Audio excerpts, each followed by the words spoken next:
Muy buenos días a los colegas senadores, senador Sandoval, Espinosa, ministro de Vivienda y Urbanismo y asesores que lo acompañan en esta nueva comisión. Por favor, secretario, la cuenta.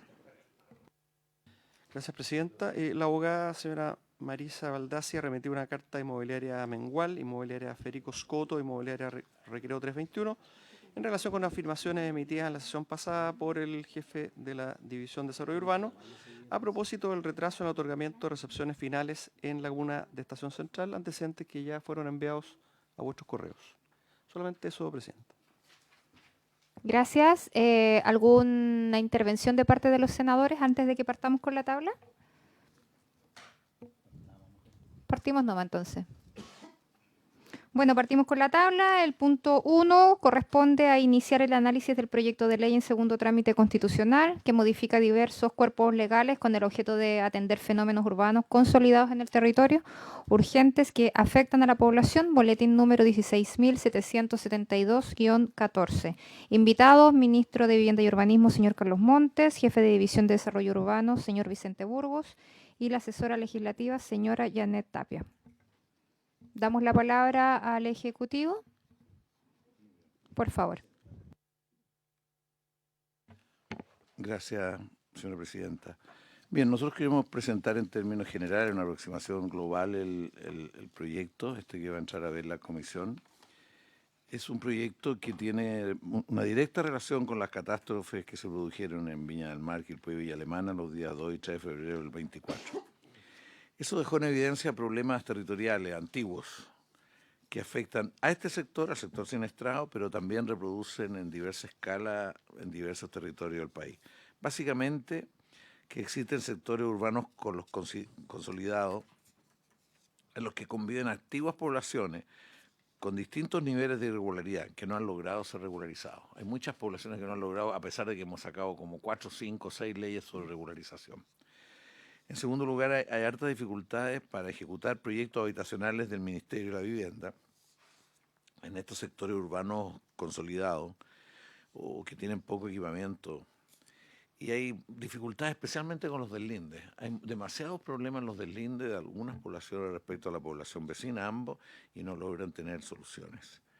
Hay mucha lentitud también en reconocer y regular oportunamente situaciones que están consolidadas de esta manera en toda la discusión de los planes, de los instrumentos de planificación territorial, especialmente hoy día con las amenazas naturales y antrópicas.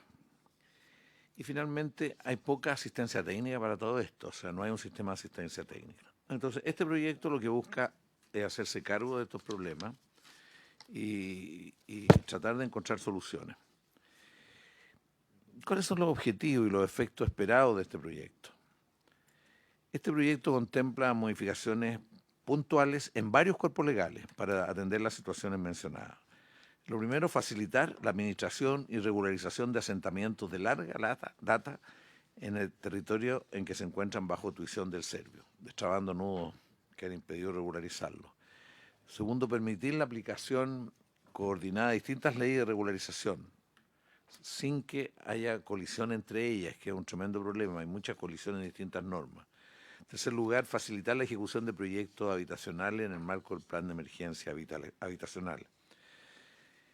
Especialmente habilitando un procedimiento para los deslinde de regularización de deslinde, que beneficiarían especialmente al programa de pequeños condominios, incorporando en la habilitación normativa de terreno el uso de suelo equipamiento, que no estaba considerado en la habilitación normativa el uso de suelo para equipamiento.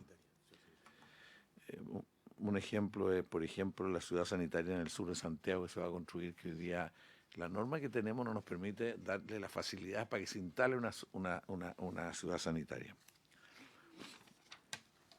Y en cuarto lugar, habilitar temporalmente procedimientos simplificados de modificación de instrumentos de planificación territorial.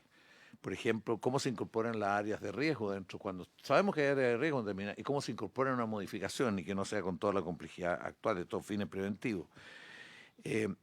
Incorporar al límite urbano, esto es una cuestión fundamental. al límite urbano porciones del territorio rural, ¿no? Cuestión de que ya lo hemos conversado mucho a propósito del caso Coyhaique, que fue el ejemplo que de los primeros en muchos años que está en torno a Coyhaique hay un cinturón, podría ser un cinturón urbanizado, totalmente urbanizado ya, por distintas normas, de distintas maneras, ¿cómo regularizamos eso? Incorporando también los usos de suelo y normas urbanísticas para regularización de algunos campamentos. Y finalmente permitir financiar con recursos subdere la asistencia técnica para todo efecto, porque no puede, no lo permite. O sea, en el presupuesto nacional, esto se puede incorporar también en el presupuesto, pero en el presupuesto nacional establecemos ciertas normas subdere para financiar asistencia técnica municipal para ciertos aspectos, pero no para estos aspectos. Bueno, los ejes de la propuesta es que haya mayor grado de operatividad a las leyes de excepción para la regularización de asentamientos, facilitar el plan de emergencia habitacional de reconstrucción y mecanismos simplificados para modificar los instrumentos de planificación territorial. Modifica varias leyes que no voy a describirlas acá, este texto se va a dejar, pero en definitiva el artículo 43 de la ley del Decreto Supremo 104 del 77, en la ley 26.741 que establece los títulos de dominio de urbanización se modifican varios artículos, en la ley 20.234 el procedimiento de saneamiento y regularización de loteos, se modifican también artículos. La ley sobre gestión de suelo, integración social, la 21.450 también se incorpora un nuevo artículo para estos efectos. La ley 21.460, la última ley de presupuesto, se modifica la glosa que tiene que ver con facultar a subdere lo que decíamos. Y hay 6 disposiciones transitorias de bastante implicancia. Bueno, vamos a las cosas básicas.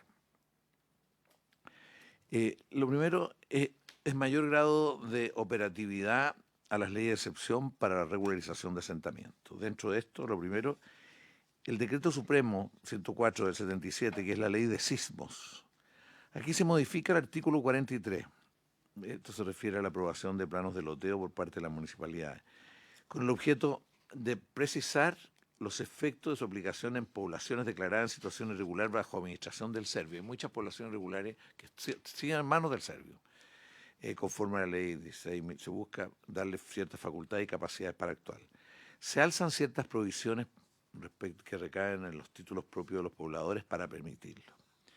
Y en segundo lugar, a través de una disposición transitoria que interpreta la ley de naturaleza interpretativa, se aclara que la aprobación definitiva de planos de loteo que puedan efectuar la municipalidad en el marco de este artículo 43 antes mencionado de la ley de sismo, eso significa a su vez la recepción definitiva también. No es solo aprobar los planos, sino que también la recepción definitiva. ¿Y qué significa estas primeras modificaciones? Permiten alzar la condición de irregularidad y facilitar la administración de loteos irregulares serbios. Y permite aclarar la situación jurídica de los terrenos destinados a circulaciones, áreas verdes, que pasan a ser bienes nacionales de uso público, equipamientos, que pasan a ser municipales, habilitando la inversión pública. Todo esto, si ustedes lo miran, es de ordenamiento, es para regularizar y para evitar situaciones que no se han podido enfrentar por cuestiones bastante de colisión de normas y otras cosas así. Bueno, en segundo lugar, respecto a la operatividad de las leyes, la ley 16.471, que establece normas para sanear los títulos de dominio y urbanización de población en situación irregular. Se modifica el artículo 4 con el propósito de facilitar la denuncia en caso de nuevas ocupaciones ilegales. Se incorporan artículos nuevos, 51 bis y 55 bis, y modifica el 55 para facultar la expropiación de terrenos disponibles que no se han transferido a los pobladores para la ejecución de las obras de urbanización y aclarar que en materia de esas expropiaciones rigen las reglas generales.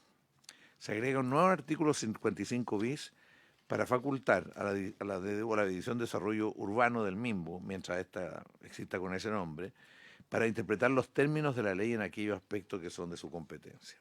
Al final, todo esto, facilitar la administración por parte del Servio de poblaciones declaradas en situación irregular y que estén bajo su responsabilidad. En tercer lugar, respecto al grado de operatividad de las leyes de excepción, en la ley 20.234, que establece un procedimiento de saneamiento y regularización de loteo, lo primero que se modifica el artículo primero, actualizando la referencia al catastro de campamentos vigente. Lo segundo, se modifica el artículo 4 permitiendo la prórroga de los plazos de recepción provisoria respecto de proyectos de urbanización en estado de prefactibilidad y diseño. Lo tercero, se autoriza la aplicación excepcional del decreto 2695, del decreto del Ministerio de Bienes Nacionales, que lo aplica el Ministerio de Bienes Nacionales, para la regularización de la pequeña propiedad raíz en campamento, o sea, una aplicación excepcional en campamento del catastro Mimbu, contando con la recepción provisoria a las obras de urbanización y actualización. Para ello el límite de avalúo fiscal máximo sube. Se reemplaza el artículo 8 para precisar los efectos del alzamiento de la condición irregular de población acogida a la 16.741. Bueno, ¿a qué apunta esta tercera cosa? Aumentar la eficiencia del proceso de saneamiento y favorece el accionar conjunto y coherente y armónico del SERBI y del Ministerio de Bienes Nacionales con la regularización de las condiciones mínimas de urbanización y el dominio de los sitios respectivamente. En esta comisión durante años, recordarán, hemos tratado de compatibilizar los loteos que provienen de los municipios con la 2695, que muchas veces había un loteo que no era compatible con el saneamiento de las propiedades del 2695. Aquí se busca una manera de hacerlos compatibles ambas cosas, para una parte de los temas más bien ligados a Servio, cuando el Servio cumple las funciones que normalmente cumple el municipio en algunos aspectos. Lo cuarto, ley sobre gestión de suelo para la integración social, la ley que salió de esta comisión. Se agrega un nuevo artículo 28 para permitir la regularización de los deslindes de predios en que se ejecutan proyectos que forman parte del plan de emergencia habitacional. Bueno, aplicando el procedimiento del decreto 2695. Bueno, este es un tema bien frecuente, que se encuentran poblaciones cuyos planos de loteo no coinciden con la realidad. O sea, yo conozco la población de Los Navíos en la Florida, que está corrido el plano. Uno es el plano y otra cosa es la realidad. ¿Cómo se corrigen? Empiezan una serie de problemas cuando hay problemas de venta. ¿Cómo se corrige eso? Y además a veces son centímetros, un cuarto de metro. Bueno, entonces aquí se establece, se discute esto y se busca un procedimiento para operarlo, viendo el tema del avalúo fiscal para aplicar estos procedimientos. Y nuevamente, lo que ya dijimos al comienzo, se permite que la habilitación normativa de terreno incorpore el uso de suelo también. Bueno, aquí todo esto apunta a aumentar los niveles de integración social y urbana, factibilizar la materialización de soluciones habitacionales en sectores consolidados y habilitar los equipamientos. El quinto aspecto de todo esto es que la ley 21.640, la ley de presupuesto, que simplemente que incorpora dentro de las facultades de la Subdere también financiar asistencia técnica para todos estos problemas. Además de esto que es la matriz más permanente del proyecto, la matriz básica del proyecto, además de esto hay artículos transitorios que refuerzan algunas de las materias antes dispuestas. El primer artículo transitorio plantea una enmienda que busca un procedimiento simplificado de enmienda para reconocer e incorporar a los límites urbanos porciones del territorio rural exclusivamente en sectores poblados con características urbanas consolidadas. Esto es una forma, ya lo decía, de asumir parte de la realidad. Ya está ocupado esa zona rural urbanamente y aquí se dispone manera de hacerlo. Hay un procedimiento que da solicitud del municipio y previa evaluación de distintos organismos y requiere acuerdo del Consejo Municipal. Y esto solo por 2 años, por un tiempo determinado. El segundo artículo, la segunda disposición transitoria, también es el procedimiento simplificado para la incorporación, actualización o precisión de áreas de riesgo en los planes reguladores a nivel comunal e intercomunal, cuando estos mismos actúen a través de disposiciones transitorias con carácter supletorio. A ver, lo digo de otra manera. Uno ve en la Florida, por ejemplo, y va arriba la falla de San Ramón. Se está construyendo arriba la raspan, así le sacan. Hay un procedimiento muy complejo para hacer un cambio en el plan regulador intercomunal, ¿no es cierto? El intercomunal es complejo.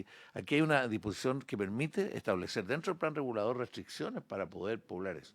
En el caso, para el terremoto, el anterior, en el caso Maipú, que había una falla geológica reconocida y se construyó un edificio sobre esa falla geológica, a pesar de que porque no había un procedimiento para decir que no se podía, ahora se crea un procedimiento.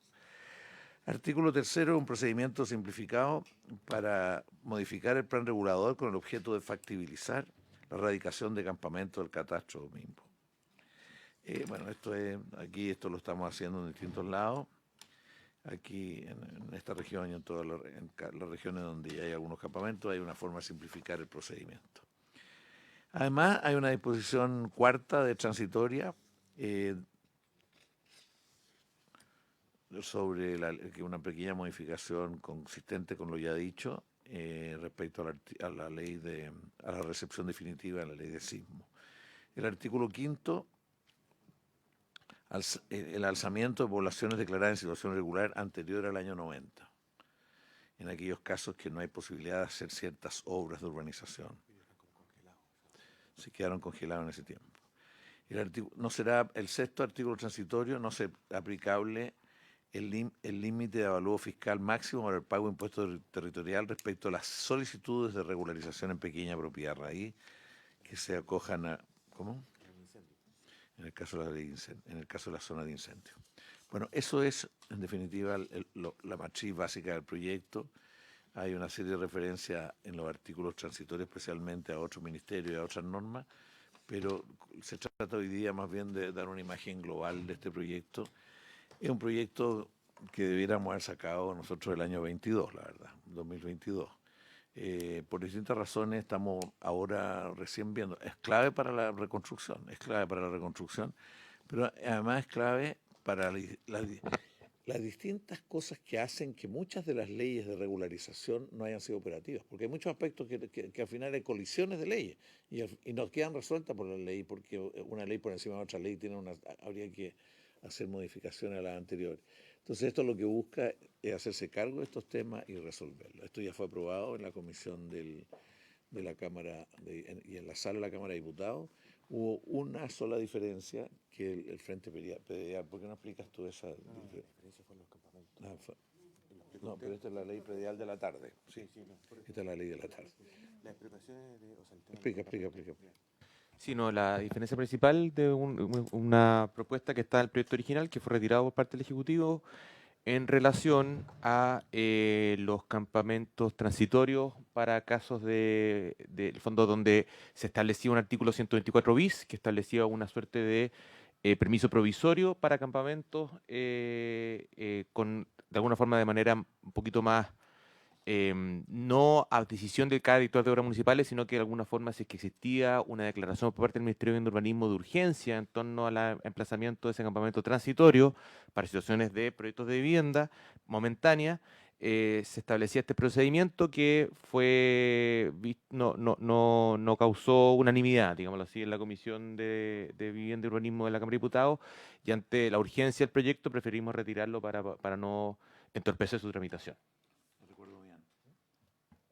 En la historia de la existencia de campamentos, ha existido siempre la posibilidad de constituir campamentos de tránsito, de tal manera que las personas que ocupan un lugar que es inadecuado se les dice, mire, trasladémonos a este otro lugar que tiene otras condiciones, que tienen cierta regulación. Esto ocurre también en los terremotos, ¿no es cierto?, que se crearon hartos campamentos de tránsito con el 27F. Entonces aquí lo que se buscaba era regular esos campamentos de tránsito. Esto lo hizo el presidente Jorge Alessandri. Los primeros campamentos de tránsito que quedaron más formalizados son cuando se empezó el desplazamiento del campo a la ciudad, que se buscó formas de que las personas estuvieran ahí mientras no se buscaban otras soluciones. El presidente Eduardo Frei, también hizo lo mismo, Frei Montalva. El presidente Salvador Allende, todos los campamentos de tránsito, o sea, los lugares donde había tomas, se modificaban las tomas y se iban a lugares como campamentos de tránsito de un máximo de 100 familias. Había una manera de organizarlo. Bueno, hoy día, en esta situación actual, hemos tratado de hacer campamentos de tránsito, hay mucha resistencia en las comunidades porque quieren otros estándares, mayores al tiro, o sea, rápidamente. En el caso de los campamentos existentes, han habido intentos de que salgan de un lugar de riesgo para otro lugar y ellos prefieren estar en lugar de riesgo que trasladarse a otro lugar. Y ha generado... Entonces lo que buscábamos era tener un sistema de campamento de tránsito, administración pública, para tener un sistema mientras no se buscaba soluciones. La discusión que se dio en la Cámara era mucho sobre la tendencia que hay, que lo de tránsito se transforma en Chile en permanente, y lo que es verdad. El problema es que busquemos una solución a eso, pero no terminemos el hecho de poder construir un campamento de tránsito, porque necesariamente vamos a necesitarlo mientras haya crisis habitacional. Eso es, básicamente. Gracias, presidente. Gracias, ministro. Gracias, Vicente. Senador Espinosa. Uno entiende que, puedo estar equivocado porque me corrige usted, uno entiende que el campamento de tránsito es la solución provisoria hasta la definitiva. Porque tampoco la idea se trata de que alguien forme un campamento y pase por sobre la gente que viene por años, ¿no es cierto?, en el sistema formal. Como nos pasó a nosotros, por ejemplo, en Frutillar. Frutillar se llenó de campamentos, una toma que se hizo en lugar de ferrocarriles, pero era gente que llegaba con camionetas de alta gama. En Puerto Montt también pasó, ¿se acuerda usted? En la ladera ahí Entonces la idea también, la gente que está en los comités formales siente que a veces algunos, bueno, hoy día con la ley, ayudó harto la ley de usurpación en ese sentido, para evitar que algunos dijeran, ¿sabe qué? Nos tomamos un terreno, armamos un par de... y después el SERVE nos tiene que... porque hubo unos fallos de la Corte Suprema que fueron bastante dificultosos para la labor del Ministerio. Porque, exacto. Gracias. ¿Permite, Presidenta? Aprovecho de decirlo. O sea, el campamento de tránsito no siempre va a ser la modalidad, pero una modalidad de transición cuando las personas o están en zona de riesgo o en zona de conflicto social mayor, que el propietario está tratando de buscar una alternativa. Y de eso se trata, de tener una alternativa. No es la única. Hoy día estamos tratando, en el caso del campamento de acá de San Antonio, de que ese campamento, charlas con ellos y todo, deriva a que se constituyan en cooperativa y postulen. Primero, ellos financian el proyecto, porque no podemos pasar por encima de todos los comités que están por otro lado. Si lo hacemos con uno, tendríamos que hacerlo con los 1.432 campamentos que hay en Chile. Entonces, se estaba tratando de promover la cooperativa, que incluso el dueño del terreno ha insinuado que está dispuesto a darle 5 años para pagar. No hay posibilidad que sea. Y teniendo propiedad, el ministerio, ellos postulan al ministerio un programa regular, y ahí lo hacemos dentro del sistema regular, pero porque ellos lo postulan a través de esa modalidad. Bueno, ahí estamos tratando. Ese voto es distinto al campamento de tránsito, porque ellos están en una toma, lo que buscamos la solución dado que ello ya existe. Eso. Entonces yo creo que para el tema este hay que buscar diversidad de soluciones.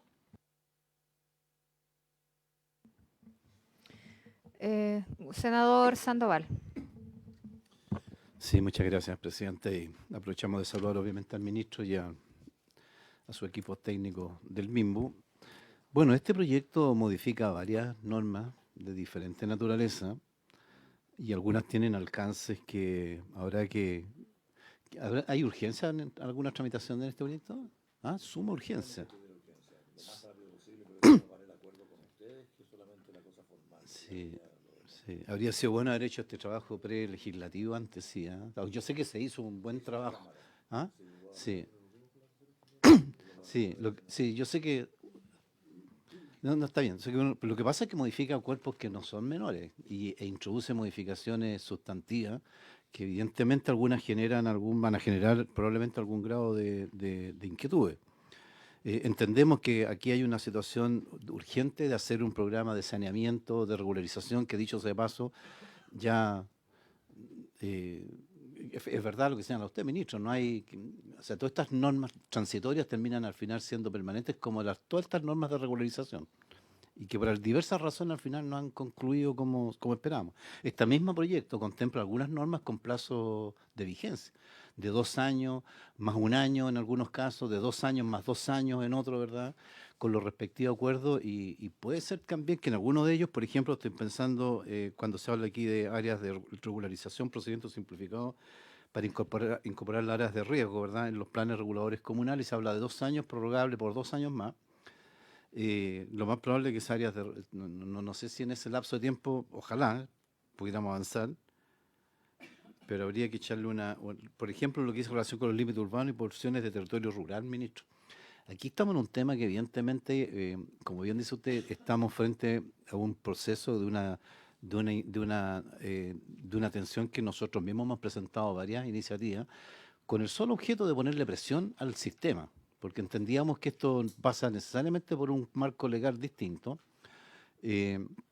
que este famoso proyecto que presentaron en la Cámara de Diputados sobre protección de la vía rural, no sé, tiene un nombre bien alambicado que no sé si mandarlo a vivienda, no sé si pedirlo pues que venga a vivienda o que vaya a cultura. No, pero digo, pero por el nombre, da el de parcelación, da la sensación de que cuando llegue al Senado vamos a pedir mejor que se vaya a cultura, porque habla más de modo de vida, pero no de lo pero tiene una potente incidencia en materia espacial, en el territorio, ¿ya? Que es la naturaleza por el cual surgió la idea, ¿sabes? Yo no sé, en un futuro vamos a tener que a lo mejor pensar en una ley de protección del modo de vida urbano, porque se nos está yendo la gente del urbano a lo...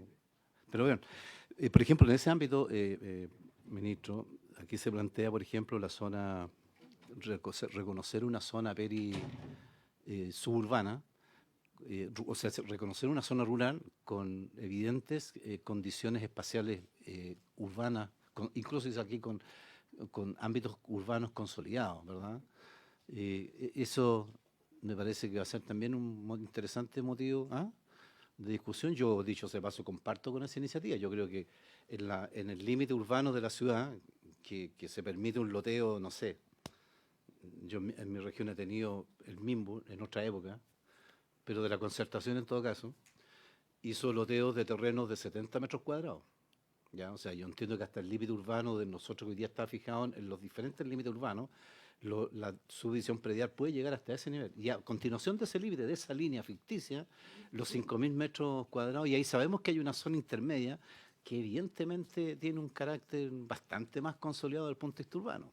Y probablemente habrá que reconocerlo y quizás incluso analizar. Yo no sé si esto contempla, por ejemplo, en ese reconocimiento de esta área especial, alguna idea de modificar eventualmente, porque ahí, ministro, tenemos una presión fuerte desde el punto de vista de demanda de suelo, que es lo que nos falta en todas las ciudades, y por eso tenemos esta ocupación en la periferia. Quizás en las periferias, en esta zona intermedia, habrá que reconocer esta zona de transición de lo urbano hacia lo rural, y no tan drástico como hasta ahora, que en la práctica no está pasando y que además se está generando indirectamente en esos mismos loteos de 5 metros cuadrados, subdivisiones de hecho. ¿Ya? Porque, no sé, por el dueño vende un pedazo, son 5 metros cuadrados al lado de la ciudad, ¿verdad? Yo creo que es un tema que habrá que analizarlo con bastante atención. Lo respecto, ministro, del apoyo de los municipios por parte de la Subdere nos parece relevante, aun cuando me da la impresión a mí que el programa de acciones concurrentes es bastante amplio. Sí, sí. ¿Tiene qué? No me diga que Rory se nos fue a todo. Se nos fue, no, eso yo creo que es un tema que absolutamente necesario resolver. Y lo último, ministro, ¿por qué no incorporamos acá el tema, ya que hay algunas variables que involucran el caso, por ejemplo, la gestión de suelo, que está dentro del plan de integración social y urbana, incorporar al tiro acá la norma de prórroga de este plan de emergencia que vence el año que viene? Aprovechar el impulso que ya vamos a tratar ese tema y que es un mero artículo, porque aquí pudiera hasta llegar a suavizar el proceso. ¿Y esto te consuma? ¿Cuánto plazo tenemos? Lo que pasa es que van renovando la urgencia. Esto vence el 12. Ahora. El 12 pasado. Ahora. Sí, claro. Pero seguramente siempre se va renovando. Bueno, básicamente son esos algunos de los temas que lo analicemos con harto interés, y ojalá yo creo que pudiéramos entrar en un equipo de trabajo con los asesores, ¿no es cierto? Están activados ya para acelerar y darle la máxima celeridad, porque... Sí, perfecto. Para darle la máxima celeridad para que pasara acá a la discusión más de forma que de fondo. ¿Ya? Gracias, presidente. Gracias. Sí, enseguida. Yo tengo la duda con respecto al punto de campamentos transitorios. Esto fue, ¿no? Ya, eso ya, no, ya, perfecto. No, yo no estoy muy a favor en realidad. Mi duda era qué había pasado en la Cámara con respecto a este tema y si hoy día está desde el Ejecutivo la postura de volver a incorporarlo quizá. Solamente era eso. Adelante, Vicente. Sí, no, solo quería dar un poco de contexto que quizás puede responder algunas de las consultas, particularmente del senador Sandoval. En relación a que nosotros estamos preparando un proyecto de ley misceláneo un poquito más amplio. Por febrero, ¿se acuerda que hablamos de miscelánea 2? Y surgió el incendio de Valparaíso y tratamos de sacar todo lo de la miscelánea 2 como para el proyecto de ley de planificación que debería estar pronto a ingresar, y decidimos ingresar todas aquellas materias que tuviesen relación con el incendio o con la prevención de algunos riesgos. Entonces, cuando usted pregunta, por ejemplo, por los riesgos, efectivamente es un plazo corto, pero lo que nos enfrentamos hoy día, que es una situación que a mí me parece a lo menos anecdótica, es que nosotros efectivamente tenemos una facultad en la ley de sismo para modificar planes reguladores una vez que fue declarada la catástrofe. Repito, una vez que fue declarada la catástrofe. Pero hay muchas catástrofes que decían, oye, estaba analizada la amenaza, teníamos los estudios, pero no habíamos alcanzado con el plan regulador. Entonces, la idea de esta propuesta es que nosotros durante 2 años podamos incorporar rápidamente esos riesgos que ya están declarados para que podamos incorporarlos antes y no después de que ocurran los riesgos. Lo mismo pasa con aquellas situaciones donde la situación rural se desbordó. Esto no pretende de alguna forma establecer un nuevo estándar, sino que eso está en el proyecto de ley más allá del nombre, del fondo, que pretende regular esa materia con algún tipo de gradiente que podrá ser discutido, es una discusión de fondo. En este caso, lo que nosotros queremos es reconocer como urbanas aquellas zonas que ya se extendieron, que ya no son rurales derechamente. Y eso ha pasado efectivamente en algunas ciudades, particularmente en el sur. Lo tercero que quería comentar es que efectivamente lo que nosotros pretendemos en este proyecto de ley es de alguna forma ajustar la planificación. No es una modificación estructural, sino que es poder reaccionar con los instrumentos que tenemos y reconocer algunas situaciones que ya sucedieron. Las modificaciones a la planificación, viene el proyecto de planificación, que insisto, está a punto de ingresar, y en la situación rural también es una discusión de fondo que yo estoy seguro va a llegar en algún momento a estas líderes. Eso. No, yo sobre ese tema quiero tomar un poco la discusión que tuvimos antes, porque este es un tema que viene en esta comisión de antes, desde el informe que hizo usted sobre la cosa rural y urbana, desde ese informe que ella hizo. O sea, yo siento una de las frustraciones de mi gestión hasta ahora, este tema, porque creo que yo reconozco que el tema de la planificación urbana está superada por la vía, hace mucho rato. Entonces hay presiones y al final hemos terminado no cumpliendo la ley, es lo que está mucha irregularidad. Acabo de estar en Pica, por ejemplo, y en el borde de Pica ocurre lo que usted dice, senador. O sea, en el borde de Pica las parcelas de grado de los bordes se urbanizaron, y se urbanizaron en el lote de 200 y 300 metros, y ya están urbanizadas. Ahora, el único elemento que queda ahí es que la municipalidad modifique el plan regulador, la incorpore, con un proceso que es largo, modificar los límites. ¿Cómo? A veces con plan intercomunal. Entonces, lo que yo estoy convencido que por un principio de realidad, no solo de consistencia, sino que de realidad, tenemos que saber que en casi todas las ciudades pequeñas e intermedias de Chile, y también en las grandes, esto existe. O sea, existe. Antes se usó la extensión urbana, el área de extensión. Entonces, ahora la idea es tener algún sistema que tenga una facultad al municipio para determinar un perímetro. El problema no es eso, sino el problema es la consistencia que hay que exigir dentro de ese perímetro, porque tiene que haber cierto nivel de infraestructura, de equipamiento público, tiene que haber ciertas vialidades y ciertas cosas. Pero eso es una planificación simple, no hace 4, 8 o 10 años que se demoran los planes reguladores. Yo personalmente, si hubiera unanimidad en esta comisión, pondría un equipo a trabajar ese punto de tal manera de que realmente esta ley pegara un salto en eso. Esto es bien audaz. Esto ¿cuánto suelo nuevo se agregaría? A lo mejor no se va a agregar mucho suelo nuevo, ¿no? Es porque esto es básicamente para darle consistencia a lo que ya existe, ¿ya? Y terminar con la ilegalidad y terminar con la ausencia de vínculo con la política pública, porque muchos de ellos están fuera de los ámbitos municipales y distintas políticas públicas. De hecho, hoy día estamos exigiéndole para varios los programas nuestros como ministerio que estén en zonas regularizadas, y no están regularizadas. Hay varias. Entonces, yo creo que eso sería de alto interés, y ojalá que hubiera toda esta disposición común y poder hacerlo.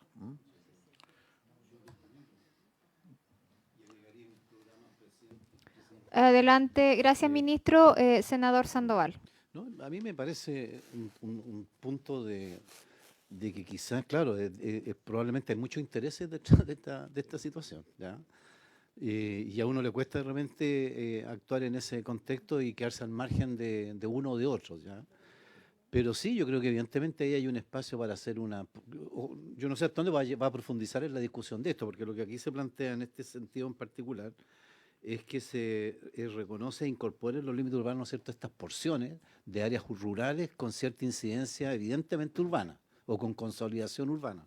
Y eso evidentemente va a generar probablemente alguna discusión que pudiera conllevar a esto otro que es usted y quizás pudiera ser un buen camino. Es como apuntarle al tema de cuándo hacemos una ley de regularización de viviendas, de sitios, de ampliaciones de casa. Yo tengo el problema, por ejemplo, en mi región, que mucha gente tiene subsidio de arriendo y no puedo optar al arriendo porque la vivienda supuestamente disponible no tiene el permiso de edificación que exige el sistema. Entonces es como un círculo. ¿Ah? Que pudiéramos perfectamente quizás, ministro, avanzar en esa línea. ¿Quién quita?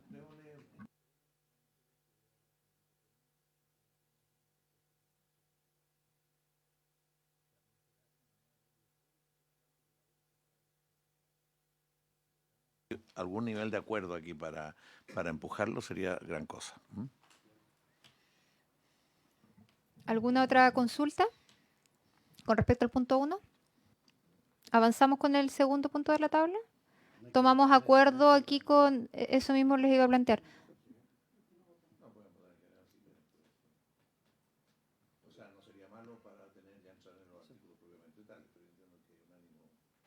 Este proyecto está, Adelante, secretario. que en estricto rigor este proyecto debería discutirse solo en general y pasar a la sala después de abrir un plazo de indicaciones. Eso en términos reglamentarios, salvo que la comisión... Claro, o sea, salvo que la comisión, ¿no es cierto?, acordara ver que se ejecuta en general y particular, pero la norma del artículo 36 establece que en los primeros informes se discute solo en general. Se hacen excepciones, ¿no es cierto? Por ejemplo, lo que vimos en el proyecto de esta hoy día en la tarde, en la tabla, porque ahí se fue avanzando de manera de tener lo antes posible eso, entonces por eso se discutió en general y particular, pero la regla general es cuando estos proyectos tienen más de un artículo, se discuten en general, bueno, se hacen eventualmente las audiencias del caso, se aprueba, va a la sala, se aprueba en general y se abre un plazo de indicaciones. Esa es la regla general, sin perjuicio de que la comisión podría pedir autorización para discutir en general y particular.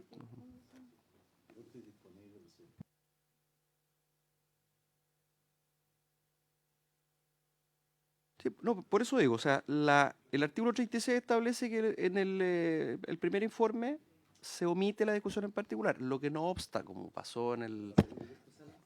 Claro, o sea, se aprueba en general, pasa a la sala lo aprueba en general, abre un plazo de indicaciones y vuelve para el segundo informe. Esa es la regla general del artículo 36. Por cierto que se puede, ¿no es cierto? Claro, ahora también la comisión puede pedir discutir en general y particular, como pasó en el proyecto que está hoy día en la tabla, esa es una posibilidad también, como ustedes decían.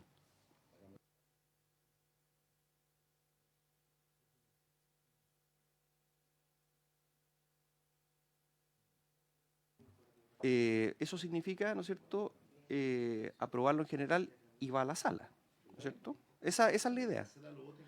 Claro, claro. Claro, o sea, como digo, esa es la alternativa si es que no optan por pedir autorización a la sala para discusión general y particular a la vez. Ya.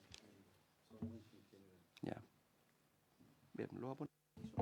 Ya, entonces, de acuerdo a lo conversado aquí, los colegas están de acuerdo con que tomemos la alternativa de aprobarlo en general, vaya a la sala y de ahí volver acá y ya lo vemos en particular con las audiencias también que correspondan. Perdón, Adelante, sí, secretario. solamente estoy dando la pauta habitual. La regla general es que las audiencias se hacen en la discusión en general, de manera que la señora senadora, los señores senadores tengan la posibilidad de escuchar esas opiniones, de manera de recogerlas para que el día de mañana, al hacer las indicaciones, las tengan presentes. Entonces, lo habitual es eso, recibir las audiencias antes de votar en general. Ahora, como decía, hay excepciones. Si se discute en general y particular, o a veces también en los segundos informes se abre una etapa previa para escuchar invitados. Pero lo habitual es que a los invitados se les escuche en el primer informe antes de votar en general, por si es que quiere invitarse. Esa es la regla general. Gracias. Ministro, por favor. Esta comisión, pero todo esto tiene distintos tratamientos cuando hay suma urgencia y por lo tanto esto altera. Yo creo que, a mí me parece que lo óptimo es aprobar en general porque hay un ánimo de legislar, nos damos todo el tiempo necesario a hacer un calendario de audiencia y a partir de eso votar los artículos, ¿no? O sea, podría ser también en ese momento.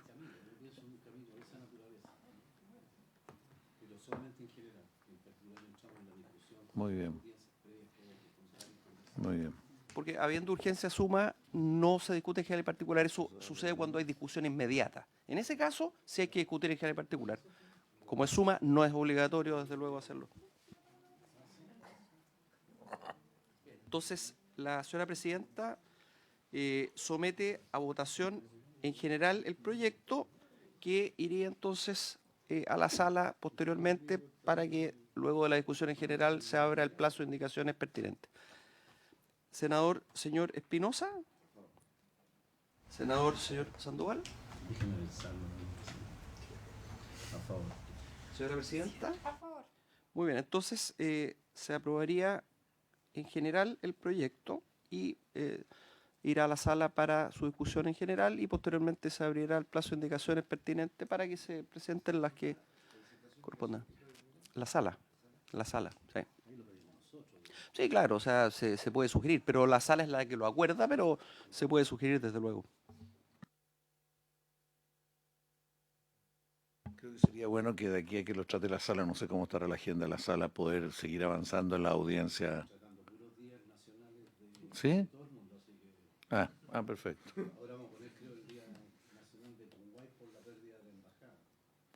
No sabía que había perdido la embajada. Eso es lo que yo digo, ir avanzando paralelamente con la audiencia, incluso desde la próxima sesión, invitar a los que correspondan. Gracias. La otra es distrital. La que regresa después del 18 tendría que ser. Sí. Ya, entonces estamos ok con el punto 1. Avanzamos con el punto 2 de la tabla, comenzar el estudio del proyecto de ley en primer trámite constitucional, iniciado en moción de los honorables senadores Sandoval, Espinosa, Kusanovich. Yo no estuve ese día, así que por eso no firme, pero me adhiero completamente al proyecto. Sí, ahí vamos a ver. Podría, ¿no es cierto? Claro, hacerlo en la Ahí secretaría. vamos a ver. En la secretaría, la Que modifica la ley 21.442, que aprueba nueva ley de copropiedad inmobiliaria para establecer la obligatoriedad de implementar un plan de prevención de los accidentes que indica. Boletín número 17.012-14. Respecto de esta materia, expondrá la analista de la Biblioteca del Congreso Nacional, la señora Verónica de la Paz.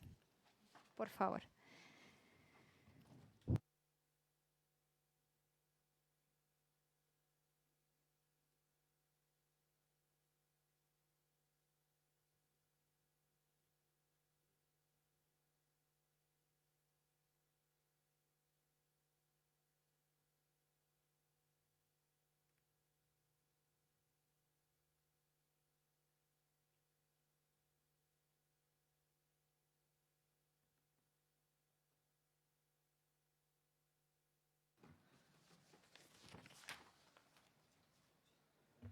Senadores, senadora, buenos días, ministro, equipo del ministro. La presentación tiene 4 puntos. Primero vamos a ver los proyectos en discusión que hay sobre esta materia, luego algunas cifras generales respecto de personas que han fallecido por caídas, una breve revisión de la legislación nacional y legislación extranjera.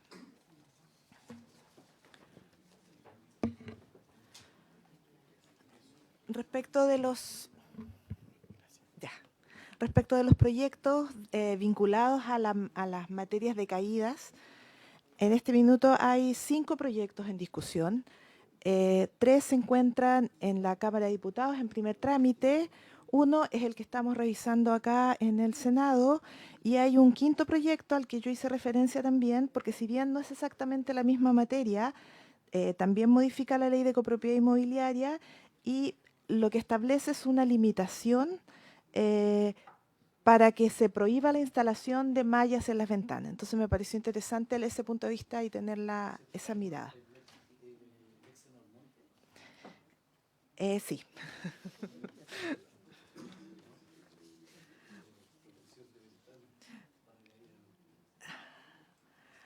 Ah,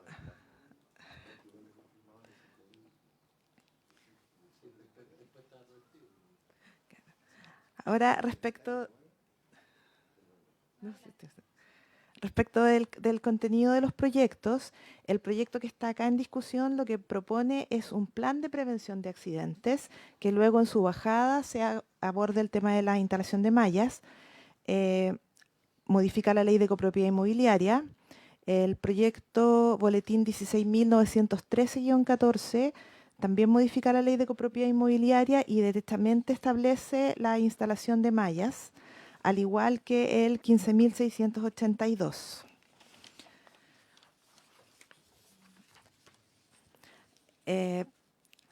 Luego, el boletín 12.461-14 es una modificación a la Ley General de Urbanismo y Construcciones y establece una obligación al Ministerio para que éste obligue a la instalación de mallas.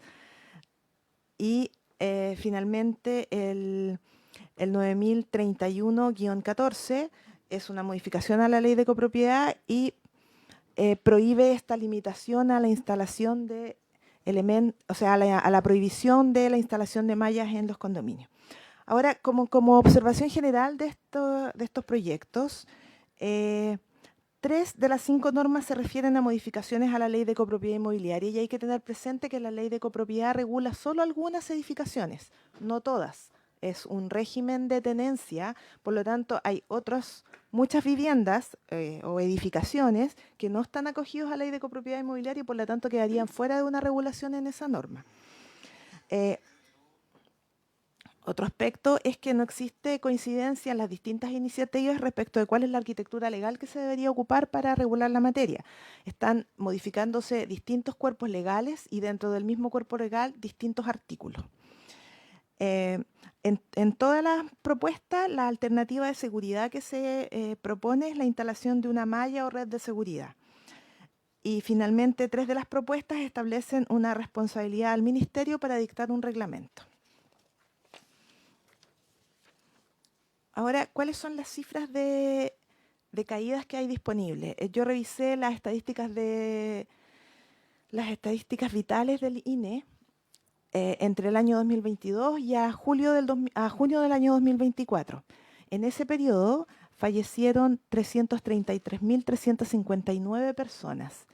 1.933 de ellas, que corresponde al 0,58%, fallecieron por caídas.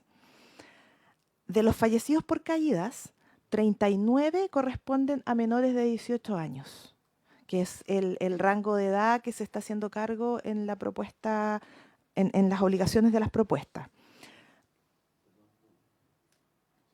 Un tema orgánico, lo que pasa es que me acaba de llegar un WhatsApp. Adelante, senador Me Sandoval. acaba de llegar un tuit, perdona, Verónica. Sí, Me acaba de llegar un tuit. No, un tuit, sí, tan peligroso. No, este es un tuit que viene del Senado, curiosamente dice: la Comisión de Salud inicia el análisis del proyecto de ley segundo trámite constitucional que modifica diversos cuerpos legales con el objeto de atender fenómenos urbanos consolidados del territorio. Está un poquito medio rara medio confundido el Senado de Chile.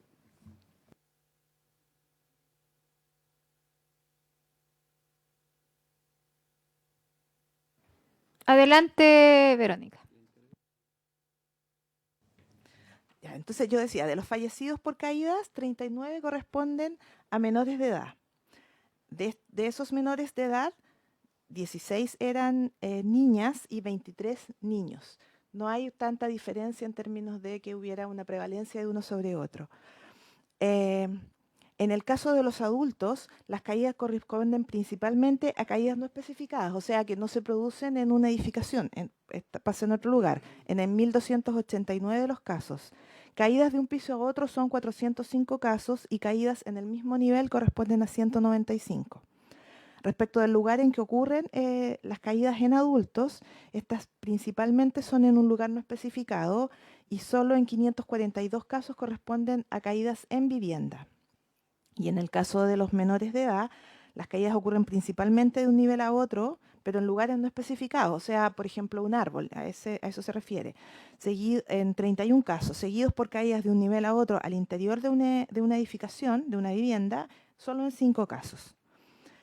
Respecto de la edad en que ocurren los accidentes en los menores de edad, no hay una mayoría que estos ocurran en menores de 12 años, sino que ocurren indistintamente en menores de 12 años y en el rango de edad entre 12 y 18 años. Respecto de cómo está regulada esta materia actualmente, la Ley General de Urbanismo y Construcción en el artículo 105 establece la facultad a que la Ordenanza General de Urbanismo y Construcciones, como reglamento de la ley, regule las condiciones de salubridad, seguridad, habitabilidad, iluminación y ventilación. Entonces ahí está englobado el tema de la seguridad. Y luego en la Ordenanza General, en el título 4 de la Arquitectura, capítulo 2 de las condiciones generales de seguridad, están reguladas las condiciones de seguridad que están establecidas actualmente en la ordenanza. Y en materia, lo más cercano al tema de la prevención de caídas se refiere a la regulación de las barandas, en donde están establecidos los lugares en que son exigibles las barandas y las características de altura, de distancia entre los elementos y del esfuerzo lateral, ¿no es cierto?, que tienen que soportar para evitar que por empuje pudieran provocar un accidente.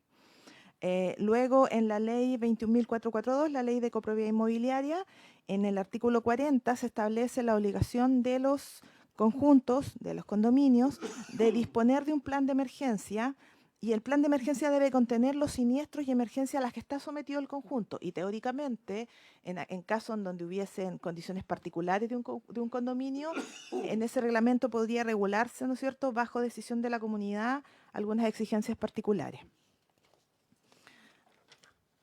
Ahora, ¿qué encontré en legislación extranjera? Revisé 2 países.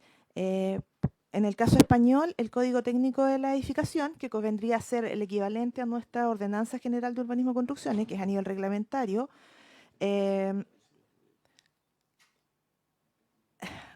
regula la materia. No hay una norma específica respecto de la protección, de la instalación de mallas para la protección de menores. Las mallas de seguridad que están previstas se refieren solamente a las redes de seguridad que tienen que ver con los procesos constructivos, ¿no es cierto?, pero no con la habitabilidad cotidiana. La norma regula aspectos de seguridad relacionados con la resbaladicidad de los pisos, la discontinuidad de pavimento, los desniveles, las rampas. Respecto a la protección de desniveles, tiene una norma bastante similar a la nacional, y la única diferencia es que a mayor altura aumenta la altura de la baranda como una medida de mayor seguridad. Y también establece estas normas de barandas con condiciones particulares cuando se trata de vivienda y de escuelas infantiles, así como las zonas de uso público, de uso comercial y de pública concurrencia, ¿no es cierto? Las hace no escalables y obliga a que no tengan aberturas que permitan el paso de una esfera de 10 a 15 centímetros, según algunas clasificaciones de casos. Ahora, el segundo caso que revisé es el caso australiano. También en el Código de Construcción, que nuevamente es una norma a nivel reglamentario, se establecieron algunos requisitos de las ventanas para evitar caídas de menores de edad. Y lo interesante que plantea esta norma, que para regular ese aspecto, establece una norma alternativa, la instalación de mallas por un lado, pero también los reguladores de apertura de las ventanas. Busca con eso, en el fondo, mantener la seguridad al interior de las edificaciones, pero evitando cubrir toda la superficie.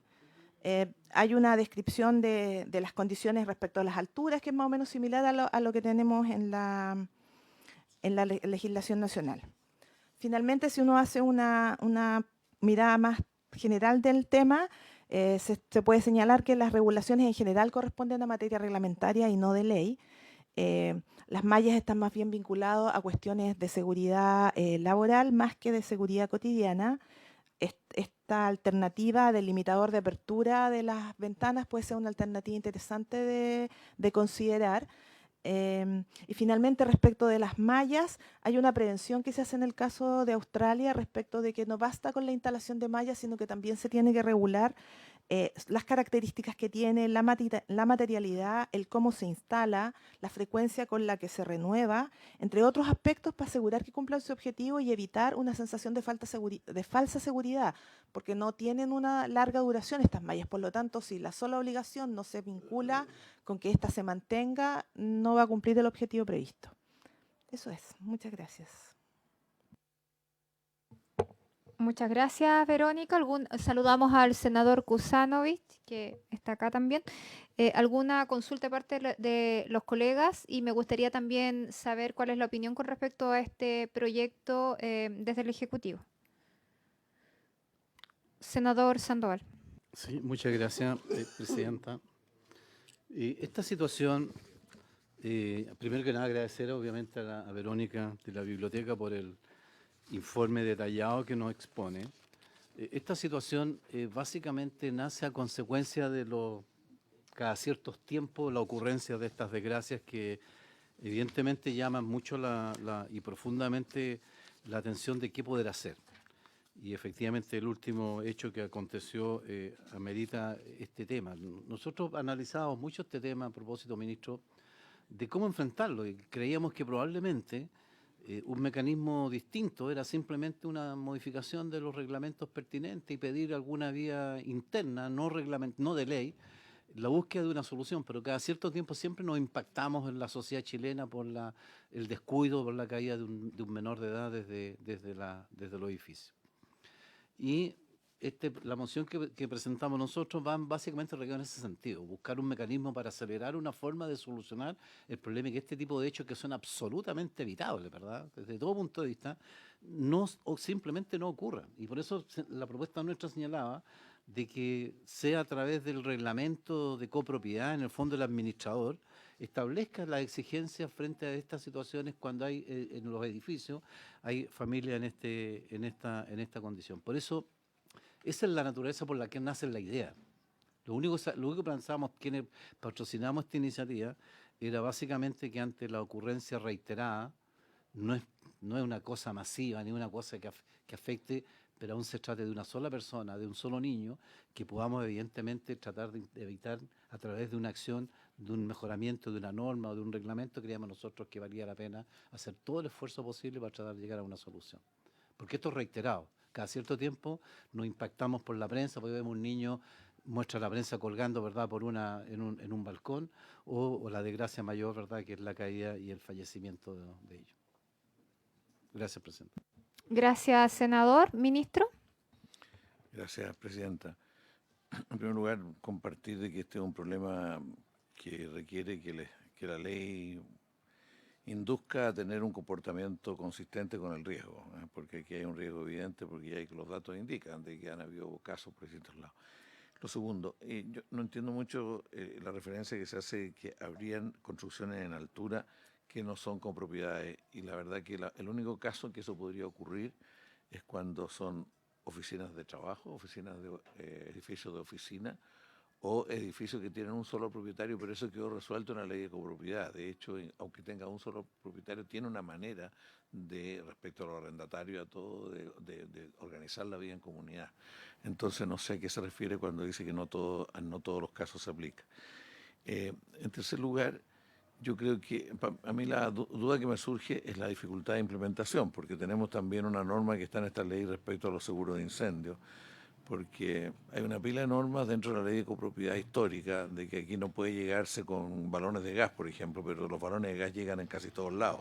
De alto riesgo los balones de gas dentro de un edificio, y los balones de gas, porque las empresas de gas hoy día tienen una gran dificultad, por lo menos en lo que se refiere a vivienda pública, a llegar con gas de cañería. No llegan y no hacen las instalaciones, a pesar de que la ley los obliga y la ley dice que tienen que hacerlo obligatoriamente. O sea, si usted recorre Puente Alto, en Puente Alto hay, por ejemplo, hay zonas completas en que no llega el gas de cañería, no está instalado siquiera, o sea, no puede.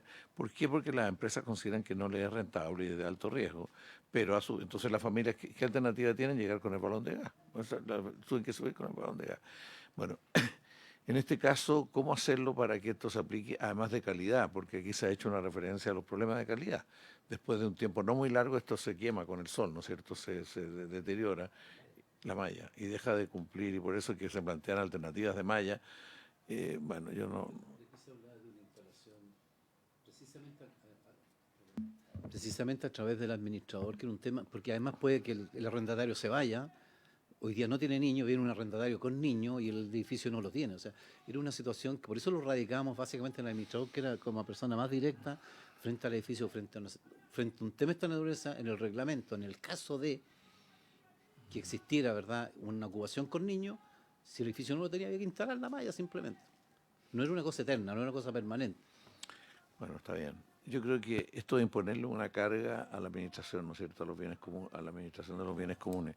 Bueno, déjenos estudiarlo más, pero a mí me parece en general que es un buen proyecto y hay que hacerlo, y yo creo que déjenos ver una precisión respecto a esta materia, porque imponerle obligación a la administración supone que la administración va a tener capacidad de responder, porque hasta hoy día la tiene en incendios. O sea, hoy día tiene que haber seguro de incendio para todo el edificio y no los hay.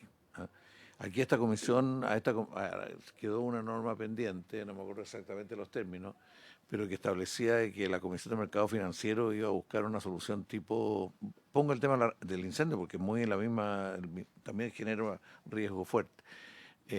Los incendios suponía que iba a generar un tipo de parecido al seguro automotriz, al que todo el mundo tiene que tener una revisión, un seguro. Bueno, en el caso busquemos alguna modalidad que sea operativa.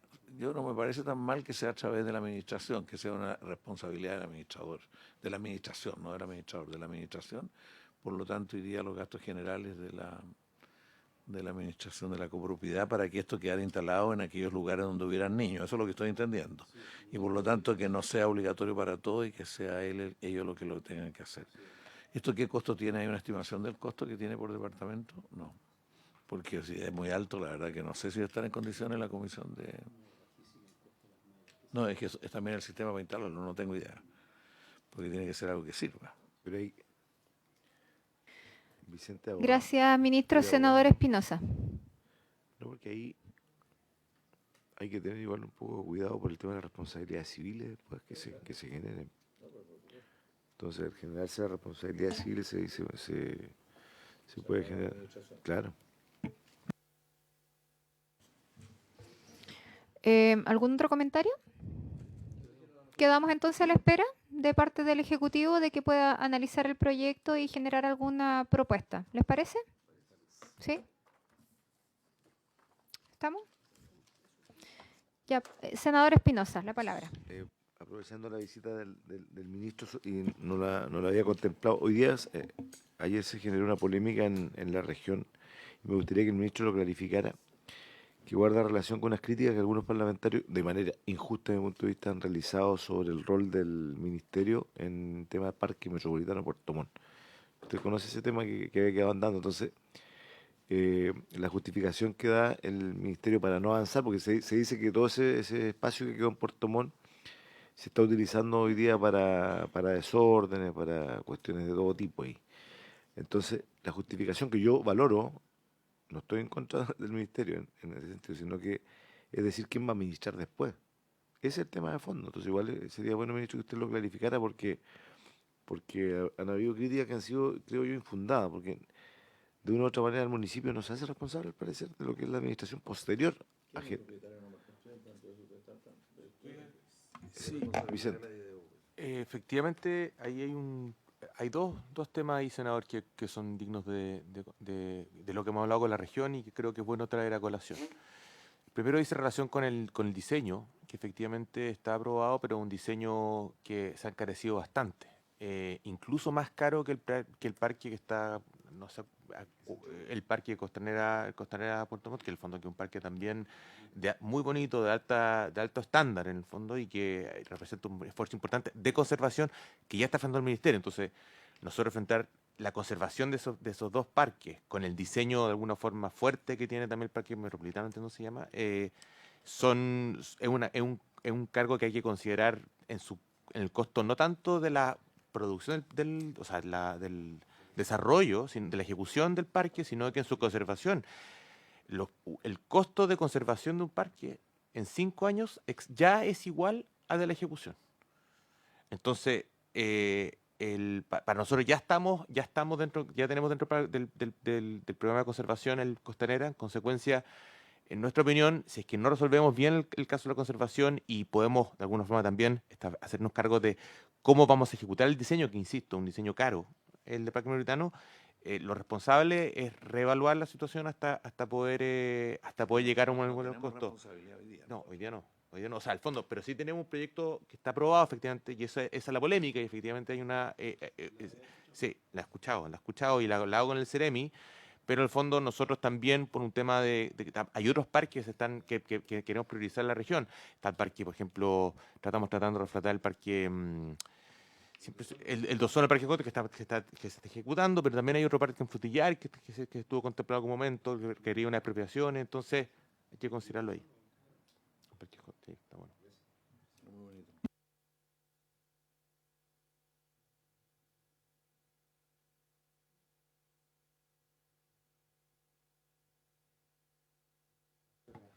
Adelante, Janet. Es parte de una de mis pesadillas. Nosotros hicimos dentro del plazo correspondiente todo el proceso de participación, elaboramos el reglamento, se firmó por el presidente y se fue a la Contraloría General de la República. Es una práctica habitual de la Contraloría que cuando está por vencer el plazo que tienen ellos para tomar razón, normalmente citan a los distintos ministerios, no digo que sea con nosotros, para que hacerle ver sus observaciones. Entonces, ahí nosotros y en general todos retiramos los decretos de la tramitación y vamos ingresando textos vía correo electrónico a la Contraloría, corrigiendo las observaciones, pero esto es un tira y afloja, lo digo honestamente, un tira y afloja con la Contraloría, entonces no que ahora nos falta esto otro, y en ese proceso hemos estado prácticamente más de un año y medio. El ministro ha tenido reuniones con la Contralora, la subsecretaria también, para insistirle en la necesidad de que es un tema urgente para nosotros, hay varias direcciones de obras que no están acogiendo a copropiedad, infinitas llamadas telefónicas que tenemos por el tema y es nuestra preocupación. De hecho, entiendo que esto se ha repetido en relación a otros, tanto así que la Cámara de Diputados, en uso de su facultad de fiscalización, le pidió informe a todos los ministerios respecto de los reglamentos que estarían en estas circunstancias y que no permiten ejecutar adecuadamente las leyes. Gracias. Gracias, Janet. Ministro. Sobre el tema de los parques urbanos, aquí hay un tema nuevo en realidad, porque esto ha crecido como desafío en Chile en la medida que ha mejorado el nivel de ingreso del país. O sea, cuando no estábamos en $25.000 per cápita, no es lo mismo cuando estábamos en 5 desde el punto de vista de la inversión en parques urbanos, y han aumentado los parques urbanos por todos lados. De hecho, en la región metropolitana, además del Parque Met propiamente, del San Cristóbal, hay 21 parques de buen estándar y todos posteriores al 90, todos hoy día, o casi todos, administrados por el Cerro, o sea, el Parque Matriz, que tiene 7 millones de personas que entran al año ahí, o sea, tiene un gran movimiento en la ciudad. Bueno, la pregunta está, ¿qué vamos a hacer con el resto del país? ¿Qué vamos a hacer incluso en la metropolitana? Porque ¿cuál es la responsabilidad del gobierno regional y cuál de los municipios? Aquí hay un problema porque tiene que ver con financiamiento. Entonces, en el caso hoy día, en el caso de la región metropolitana, el financiamiento corre por cuenta del Parque Met y por lo tanto por el presupuesto nacional. Eso es lo que ocurre ahí. Se han agregado algunos parques de regiones también, entiendo yo que hay uno por lo menos, pero tampoco la mejor solución. Necesitamos una estructura que en las regiones haya capacidad para administrar parques. Esto no es llegar y hacerlo, ¿eh? O sea, supone capacidad, en el caso metropolitano tiene todas las plantas, ellos saben hacerlo, tienen todas las plantas de la región, de la zona, en fin. Entonces, este es un problema que tiene que ver con cambios en los gobiernos, entre otras cosas de los gobiernos regionales, porque ahí porque los municipios que todos tengan la misma destreza no están claros, ¿eh? O sea, depende mucho de cada región. Entonces lo quiero plantear porque es un tema que hay que terminar de resolver cuando lleguemos a precisar el rol de los gobiernos regionales. Ok, ¿Estaríamos ok? Muchísimas gracias por la participación. Gracias al Ejecutivo y a los colegas por participar. Se cierra la sesión. Muchas gracias, señora presidenta.